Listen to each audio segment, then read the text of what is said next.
52 BC, the fortified Gallic hill town of Alesia. The Roman military commander, Julius Caesar, and more than 50,000 Roman soldiers had trapped 70,000 Gauls and their revolutionary leader, Vercingetorix, inside its walls. Alesia is so important because it's a big final cataclysm. It's the last shot, militarily, at stopping the Roman control of all of Gaul. Alesia was the present-day town of Alise-Saint-Reine, near Dijon in France. It was protected by a surrounding wall about 5 miles in circumference and probably no more than 6 feet high. Home to about 10,000 people, Alesia was situated on a mountain approximately 1,500 feet above a wide valley which was surrounded by hills. Through the valley around the town ran 2 small rivers, the Ossa and the Osseran. It was well protected, giving the Gauls a strong defensive position. Nonetheless, Caesar decided to lay siege to Alesia, initiating a military campaign unlike any other in history. The siege works created by Caesar are just ingenious, and I can't find anyone or any source to say that his siege techniques that he used there had been used before. But a siege involved more than an attack using high-tech offensive weapons. And Caesar realized that the best tactical move at Alesia wasn't to mount an all-out assault. Instead, he believed that to win this encounter, he shouldn't try to drive the Gauls out, but rather, he should starve them out. Caesar decided to build a 10-mile wall around Alesia to imprison the Gauls within their own town. What Vercingetorix thought would be a safe haven was turning out to be a death trap. First, the legionaries dug a trench 20 feet deep and 20 feet wide. Then they dug another trench, 15 feet wide and 8 feet deep, that could be filled with water. Next, another dry pit. And finally, work began on a wall, 12 feet high, complete with watchtowers every 80 yards. They call it circumvallation. You put up a wall around the city. It's essentially putting tens of thousands of people in prison. The purpose of that was, of course, to make sure that no one in the city could break out. They could get outside their own walls, but only to be trapped in a killing ground between the Roman wooden wall and their wall. At Alesia, Caesar employed his technological superiority again, this time to pen the Gauls inside their city. The Gallic general, Vercingetorix, watched with trepidation as Caesar's wall rose up around him. The 12-foot-high structure was built partly with the earth dug out of the trenches. It was reinforced with wooden ramparts and surmounted by watchtowers every 80 yards. On top of all that, they put sharpened sticks, kind of like an early version of barbed wire, just in case someone tries to scale the thing. And except for a couple of areas, like places with natural barriers, this wall goes completely around the city. It was a race against time. Once Caesar had completed the wall, almost 10 miles in circumference, it would be practically impenetrable and forcibly enclose the entire population of Alesia. Some 10,000 men, women and children, as well as the new tenants, the 70,000-strong Gallic army. Vercingetorix does have some beef and corn stored up at Alesia, but it's not going to last forever. Caesar's men could go and try to steal some or buy some supplies, but that's easier said than done. Don't forget, Vercingetorix had burnt a lot of it during the Scorched Earth campaign. Vercingetorix well understood that the winner of this battle would be the one who could stave off starvation for longer. He decided his best hope was to try to halt construction of the wall and prevent the Romans from collecting food. If he can outlast Caesar in the city, okay, sooner or later the Roman army would find it very hard to gather supplies, and it too would wither on the vine. What he had to do is he had to keep attacking the Roman army to prevent it from foraging from supplies. So Vercingetorix resorted to his old tactic, hit and run. He sent several thousand of his cavalry to harass the Roman builders and foragers. He succeeded with this several times, but finally, during one of these assaults, Caesar launched a surprise counterattack. We're not exactly sure how many cavalry Caesar had, but I would imagine about 5,000 or 6,000 Roman cavalry and 3,000 to 4,000 mercenary cavalry. A skirmish broke out in the area between Caesar's wall and Alesia. The Roman cavalry gained the upper hand and the Gauls were driven back. But Vercingetorix ordered Alesia's gates to be closed to safeguard the people already inside. Very, very heavy Gallic losses. Guys off their horses, trying to basically claw their way back into the city. Vercingetorix had sentenced his cavalry raiders to certain death. Despite winning this little skirmish, Caesar decides to up the ante in terms of the siege works. He orders more trenches to be dug, anti-personnel devices to be installed, and death traps to be built. Booby traps with lethal sharpened wooden spikes called chippy were planted in the bottom of the trenches.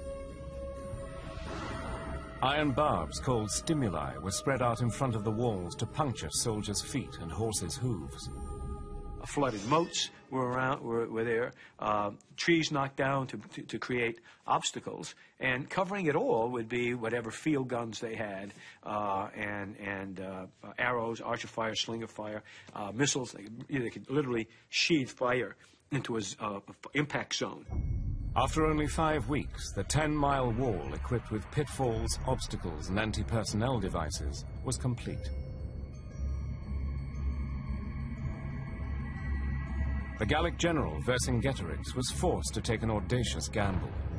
He sent his entire 15,000-strong cavalry force to ride across Gaul to recruit volunteers from the other tribes. Well, this seems to be a smart move. Think about this for a minute. He had pretty good success just snipping at Caesar, harassing him, not letting him get anywhere, not allowing him to gather food. But he's giving all of that up, and he says, no pun intended, send in the cavalry. Vercingetorix changes his tactical design and allows the Romans, in essence, to build the siege works and feed their own. The decision to go for help, rather than continuing to disrupt the food gatherers and wall builders, was a critical military decision. If the cavalry was intercepted, or the other tribes didn't respond, Vercingetorix and his army were surely doomed.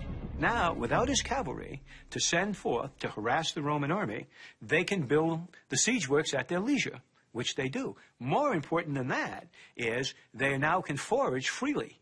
And what Caesar understands is clearly, what does he say? He orders his commissariat to make sure you collect a 30-day supply of grain.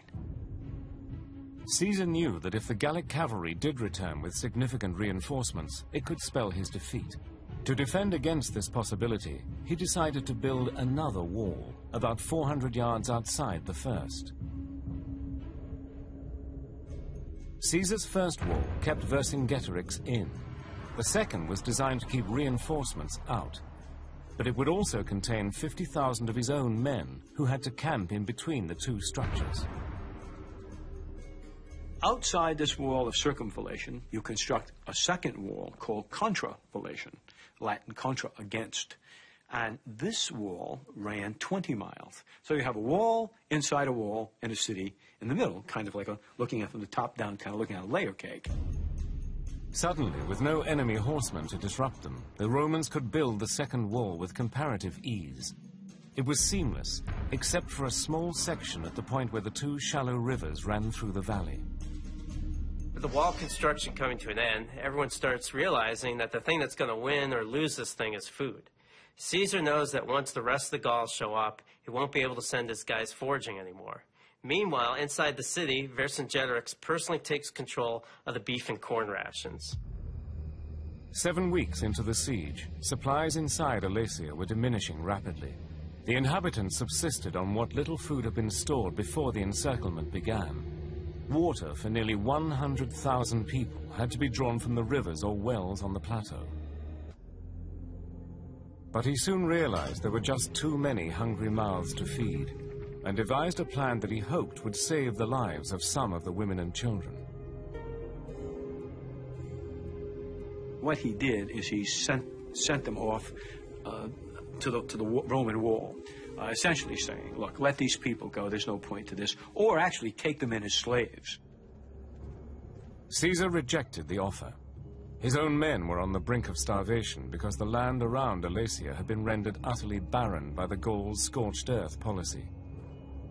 He had scant sympathy for the desperate Gallic women and children, who had no choice but to turn around and go back to Alesia. But Vercingetorix didn't want them back. Having gotten rid of this large number of people that he no longer had to feed, that Vercingetorix himself refused to allow them back in the city walls, so that the women and children, large numbers of women and children, were trapped between the outer city wall and the inner Roman wall, where they were allowed simply to die of starvation.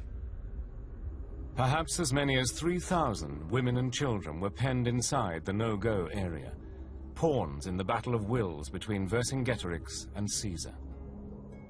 All these pathetic souls just languishing in this kind of limbo. They're literally caught in the middle of this fight. No one wants them. In this grim test of nerve, Vercingetorix was the first to relent. Finally, the gates to Alesia open, and the townspeople re-enter. Caesar wins the Battle of Wills. Now the Gallic leader, Vercingetorix, doesn't get to transform his headache into Caesar's.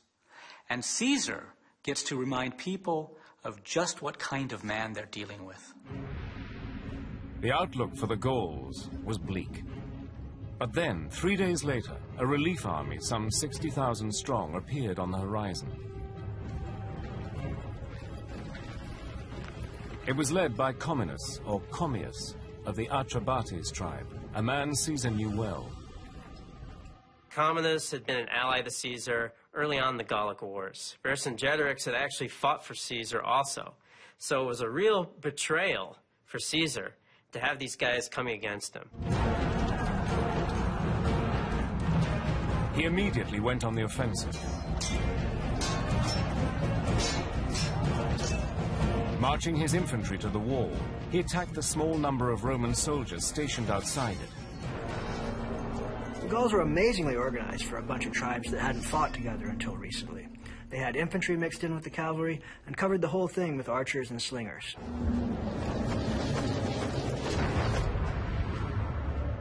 Caesar had no choice but to commit 5,000 cavalry to defend the wall. They rode into a dense hail of arrows. Just when it seemed the Roman defenses would collapse, Caesar sent in reinforcements. His timing was perfect, and the fresh troops pushed the Gauls back onto the defensive. Despite the incredible difference in numbers, Caesar pushes the Gauls back all the way to the hills, just massacring the archers who had been supporting the Gallic cavalry. The battle raged from noon until sunset. As darkness fell, the Romans emerged, victorious. The Gauls' first assault ends in disgrace. The battle was nearly theirs. They had 4 times the number of soldiers and still could not defeat Caesar. This does not bode well. But Vercingetorix was not ready to surrender. Somehow, he managed to coordinate with Commius to launch a nighttime, multi-pronged attack against the Roman positions. We don't know a lot about how much Comminus and Vercingetorix could communicate with each other. Maybe they had spies who could sneak through, but in battle, I doubt they could communicate at all. It's just chaos.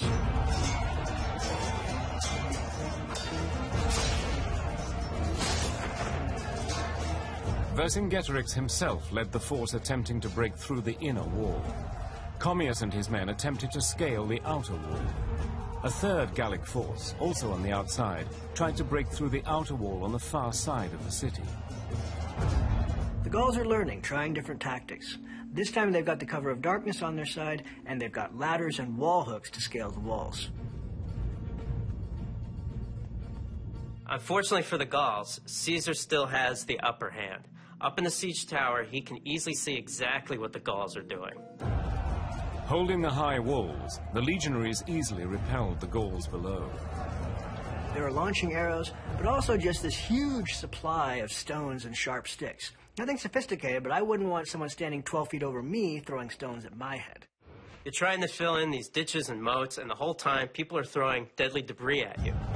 In between the walls, Vercingetorix was being pummeled mercilessly. And on the other side of the city, Caesar's siege machines were working to great effect. The little presents that Caesar planted, the anti-personnel devices, are really paying off here. These guys can't take a step without falling 10 feet onto a huge spike or getting a hook caught in their legs. Caesar's brilliant siege planning was proving too clever for the Gauls. Comnenus is being beaten on the outside, Vercingetorix is being beaten on the inside. The anti-personnel devices are killing Gauls right and left. And they both have this constant rain of Roman throwing spears and arrows coming down on them. By daybreak, all the Gallic forces, both inside and outside the walls, were forced to withdraw. Once again, Caesar was the victor. It's got to be driving Comnenus and Vercingetorix crazy. They have 3 times the army, yet they're spending most of their time filling up ditches and dying at the hands of the Romans. Caesar's like a master chess player. By imprisoning Alesia, then building the second wall to repel the Gauls from the outside, he's neutralized the numbers advantage the Gauls have. Absolute genius. 5 more days passed. Starvation was taking its toll on the Gallic defenders. In increasing desperation, they tried to think of something, anything, to stop the Romans. They were already beaten back twice, but they had to do something. The people inside were beyond being out of food. Finally, Vercingetorix discovered the weak spot in the Roman outer wall near the foot of Mount Rhea. Because of the Ossa River running through it, Caesar couldn't join up his outer wall completely. This gap, Commius hoped to exploit. So what they do is they sneak under cover of night to that weak spot tucked between the 2 hills, and they stay hidden in the woods. At noon the next day, they attacked. Commius' men swarmed through the opening in the wall and laid into the Roman infantry.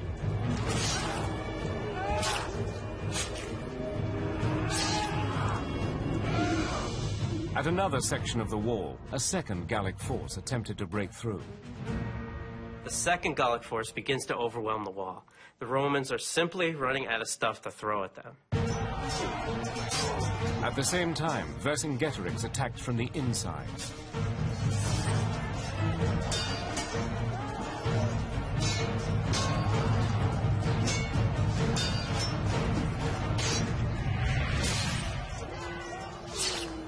Caesar coolly observed this 3-pronged Gallic attack from the high vantage point of his siege tower. Historians like to debate whether Caesar was really such a great tactician. But what he did at that final battle, it was like conducting an orchestra. He decided to commit 3,600 troops to support his defenders at the gap in the wall. He ordered reinforcement cavalry to come around from the northeast side to help protect the weak spot. But at the same time, the Gauls sent another 20,000 troops into the gap in the wall. But you see, 20,000 men isn't going to do you a lot of good when you're trying to funnel them through essentially a narrow gap between 2 rivers while you're being opposed on both sides by legion camps and in the front by a ditch and a wall. While Caesar watched, the Gauls changed tactics. If they couldn't get through the wall, they would tear it down. By now, they're at the wall, and they're just tearing at these with these mural hooks.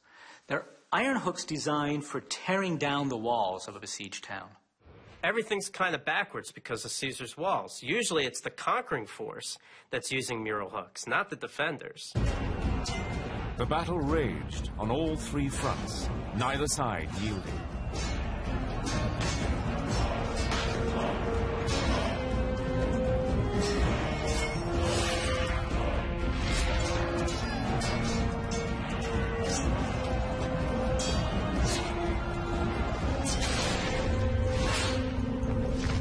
Caesar finally took matters into his own hands.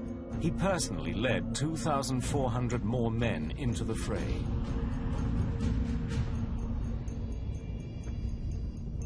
He takes command of 4 cohorts of infantry himself, puts on his famous red cloak.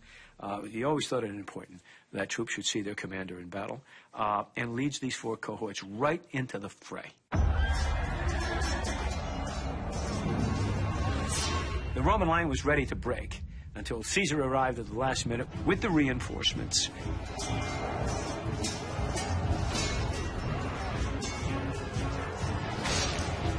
And there he is, hacking at Gauls with his gladius, absolutely butchering them.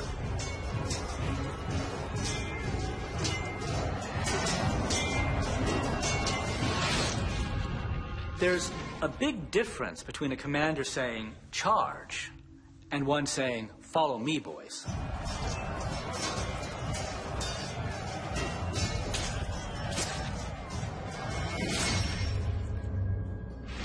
Spartan wore a red cloak just because of Caesar. Now that Caesar's there, the Roman legions put down all these pilum and javelins and things that they were throwing from a distance, and they pick up their swords, and they just charge the Gauls. And the texts say that what was happening is that the Roman line was ready to break until Caesar arrived at the last minute with these four cohorts with the reinforcements, and at the same time, you know, increasing Roman morale because they saw their commander fighting with them with the red cloak. By evening, Caesar had gained the upper hand. He pursued the Gauls to their camp and cut them down like animals. Despite the impending, almost certain defeat, Vercingetorix fought on. His strategic plan to unite all the Gallic tribes in opposition to Roman oppression had failed. And very soon, Vercingetorix realized he had lost the war. The defeat sends the message of kind of despair to the other tribes in the coalition. And after a day or two, one by one, as they had done so many times in the past, they began to wander back to their own tribal lands. And even Vercingetorix understands that the game is over. And he's the one who takes the initiative and opens negotiations with the Romans. Caesar had gained a grisly reputation as the general who massacred entire tribes. But uncharacteristically, on this occasion, he decided to spare the lives of the Gallic warriors. Caesar was pretty lenient. Way out of character for the guy who is famous for annihilating whole tribes. Maybe he sensed that in order to keep insurgents down, he had to change tactics. Maybe he even acquired a newfound respect for the way they had performed in battle. But of course, Vercingetorix had started this. He had to be made an example of. The 2nd of October, 52 BC. After nearly 2 months of hunger and suffering, heroism and bloodshed, Vercingetorix surrendered. Vercingetorix puts his best armor on and marches through the gate. Comes right up to Caesar. And the thousands of Romans massed behind him and knelt in submission. You can imagine the scene. Here's this guy who had dared to challenge Caesar, coming face to face with him.